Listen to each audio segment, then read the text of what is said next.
Assalamualaikum warahmatullahi wabarakatuh. Perkenalkan, nama saya Muhammad Wadi Ramadan dari kelas 11 TKJC. Di sini saya akan mempresentasikan tentang Badan Standarisasi Dunia. Yang pertama ada tujuan standarisasi aturan. Tujuan dari penggunaan standarisasi aturan dalam media komunikasi atau yang dikenal sebagai protokol ini adalah untuk melakukan deteksi pada koneksi media komunikasi data.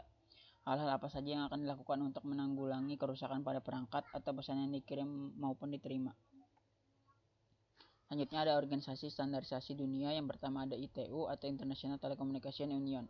Persatuan Telekomunikasi Internasional adalah sebuah organisasi internasional yang didirikan untuk membakukan dan meregulasi radio internasional dan telekomunikasi. ITU didirikan sebagai International Telegraph Union di Paris pada tanggal 17 Mei 1865. Selanjutnya ada IEC atau International Electrotechnical Commission. International Electrotechnical Commission atau disingkat IEC adalah suatu OMOP standarisasi internasional nirlaba yang menyiapkan dan mempublikasikan standar internasional untuk semua teknologi elektrik, elektronika, dan teknologi yang terkait, yang secara kolektif dikenal dengan elektroteknologi. Selanjutnya ada ISOI atau International Organization of Standardization. Organisasi internasional untuk standarisasi atau disingkat ISO adalah badan penetap standar internasional yang terdiri dari wakil-wakil dari badan standarisasi nasional setiap negara. Dikarenakan singkatan dari masing-masing bahasa berbeda, maka para pendirinya menggunakan singkatan ISO yang berarti sama. Selanjutnya IEEE atau Institute of Electrical and Electronic Engineer. Sebelumnya IEEE memiliki kepanjangan yang dalam Indonesia berarti Institut Insinyur Listrik dan Elektronik. Namun kini kepanjangan itu tak lagi digunakan selain untuk keperluan legal, sehingga organisasi ini memiliki nama resmi EEE saja.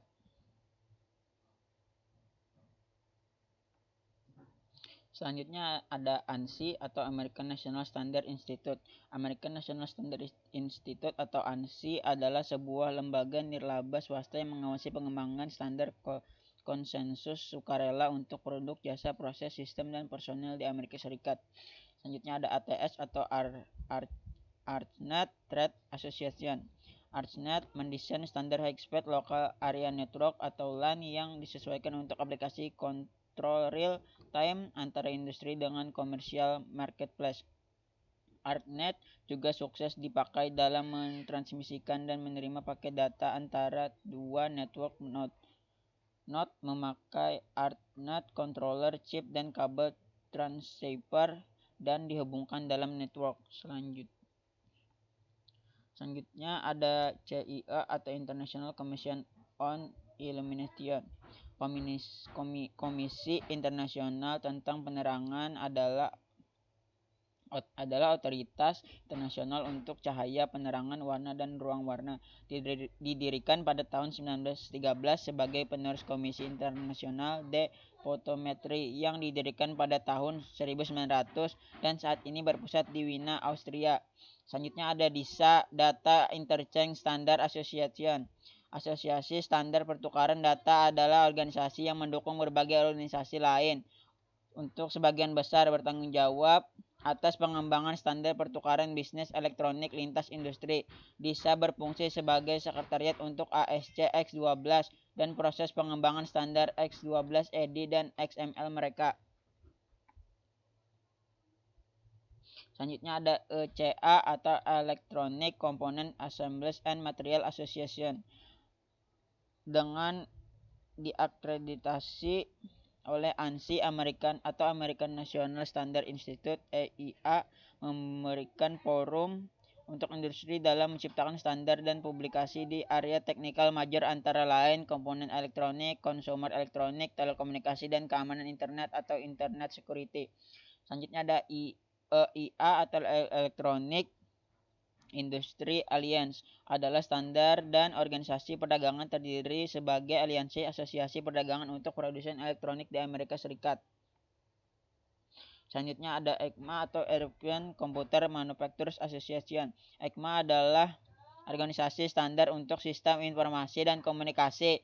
Itu memperoleh nama saat ini pada tahun 1994 ketika Asosiasi Produsen Komputer Eropa mengubah namanya untuk mencerminkan jangkauan dan kegiatan global organisasi. Selanjutnya ada ETSI atau European Telecommunication Standard Institute. ETSI merupakan organisasi standarisasi independen dan non-profit yang menyediakan peralatan, operator jaringan, dan standar yang dapat digunakan secara global untuk industri telekomunikasi yang berbasis di Eropa. Selanjutnya ada FCC atau Federal Communication Commission. Federal Communication Commission adalah lembaga independen dari pemerintah Amerika Serikat, dibuat oleh undang-undang kongresional dan dengan mayoritas komisaris yang ditunjuk oleh presiden saat ini. Selanjutnya ada IETF atau International Engineering Task Force. IETF adalah organisasi standar terbuka yang mengembangkan dan mempromosikan standar internet sukarela, khususnya standar yang terdiri dari paket protokol internet atau TCP/IP. Ini tidak memiliki daftar keanggotaan formal atau persyaratan keanggotaan. Selanjutnya ada INCIT atau International Committee for Information Technology Standard. Komite Internasional untuk Standar Teknologi Informasi adalah organisasi pengembang standar terakreditasi ANSI yang terdiri dari pengembang teknologi informasi. Sebelumnya dikenal sebagai X3 dan INCIT. INCIT adalah forum pusat AS yang didedikasikan untuk menciptakan standar teknologi. Selanjutnya ada ITI atau Information Technology Industry Council. Dewan Industri Teknologi Informasi adalah asosiasi perdagangan berbasis di Washington DC yang mewakili perusahaan-perusahaan dari industri teknologi informasi dan komunikasi. Selanjutnya ada TIA atau Telecommunication Industry Association.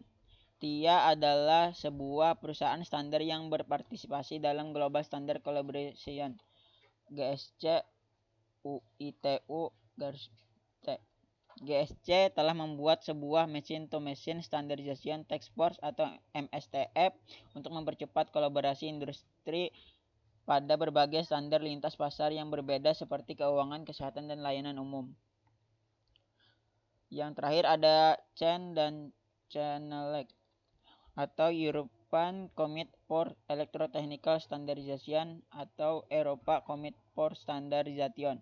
CENELEC bertanggung jawab untuk standarisasi Eropa di bidang teknik listrik.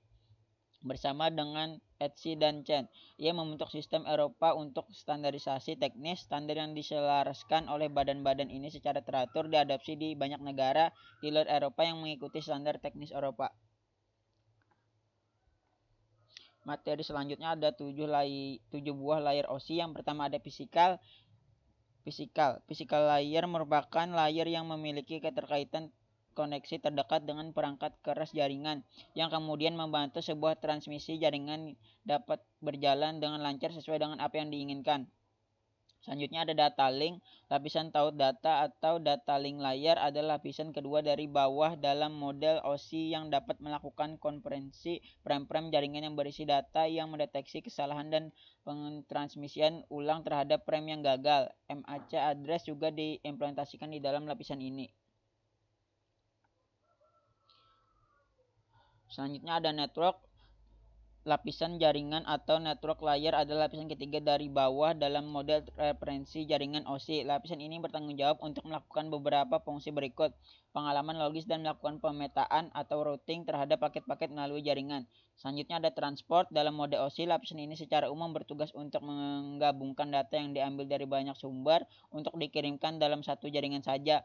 Hal tersebut dinamakan multiplexing. Transmisi yang dilakukan tidak asal-asalan karena lapisan transportasi memiliki flow control.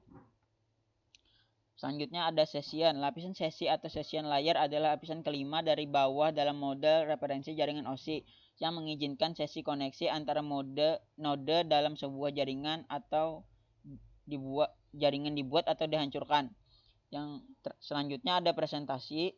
Presentasian layer adalah lapisan ke-6 dari bawah dalam model referensi jaringan terbuka OSI. Pada lapisan ini terjadi pembuatan struktur data yang didapatkan dari lapisan aplikasi ke sebuah format yang dapat ditransmisikan melalui jaringan. Yang terakhir ada aplikasian. Pengertian aplikasian layer dalam model OSI jaringan komputer.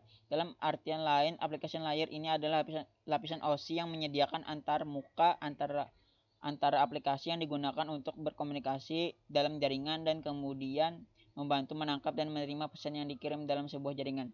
Sekian presentasi dari saya. Wassalamualaikum warahmatullahi wabarakatuh.